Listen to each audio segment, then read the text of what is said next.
Katanya yang lam tahudib lam dunianya hana sunyi katanya daripada put bohai. Katanya hudib lam dunia hana sunyi daripada put bohai. Ada kala katanya hai ruh lam taat ke Tuhan. Ada kala hai katanya ruh lam maksiat. Ada kala hai katanya ruh lam nikmat. Ada kala hai katanya ruh dalam kesempitan lam bala. Nyo hana sunyi katanya dari put bohainya. Akan tetapi dalam put bohainya na syarat-syarat yang tertentu, na yang tuntut oleh Allah dalam put bohalnya. Yang pertama, kalaulah katanya karuh lam taat, nyan tak ingat katanya Allah geperuh tengok lam taat dengan taufik Allah, dengan gejuk tenaga oleh Allah untuk lam taat. Orang hanya buka taufik oleh Allah, ada tak tungkitan, ada tak poh hang getim lam taat. Jadi beringat ketika ruh lam taat taufik Allah, taufiknya geberi tenaga oleh Allah untuk ruh lam taat. Lalu dalam taufiknya dalake ba Allah taat berterima.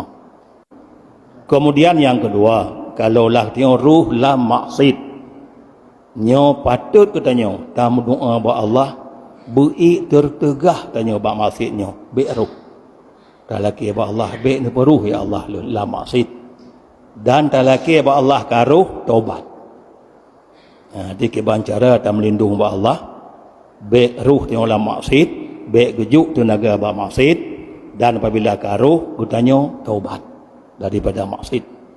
Kemudian kalau lah tengok dalam nikmat, nyo tak ingat gutanya nikmatnya benar tak syukur gutanya. Benar tak terima kasih nikmat Tuhan. Maksud syukur tak perlu nikmatnya bak tempat yang kagejuk oleh Allah nikmat kepu nikmatnya kejuk. Oh gejuk anak mata kepu yu kalon. Gejuk tanya babah pu yu marit. Gejuk yu gulonyong pu yang tak dengar. Tak pakai nyambat tempat dah Tuhan yu, itulah kan syukur nikmat. La in syakartum la azidanakum.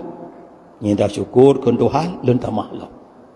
Kemudian apabila tengok dalam kesempitan, dalam bala nyan getanya benar sabar. Apabila kejuk bala oleh Allah, Allah geyu sabar di atas balanya. Maka dengan kesabaran di atas bala getanya ngonyan antara lain alat gesampuh dosa tengok oleh Allah. Gejuk bala tak sabar nyo alat ngesampuh dosa getanya jalan antara lain tanya dengan ibadat-ibadat lain. Nacit kesampuh dosa tanya dengan kesabaran tanya di atas bala.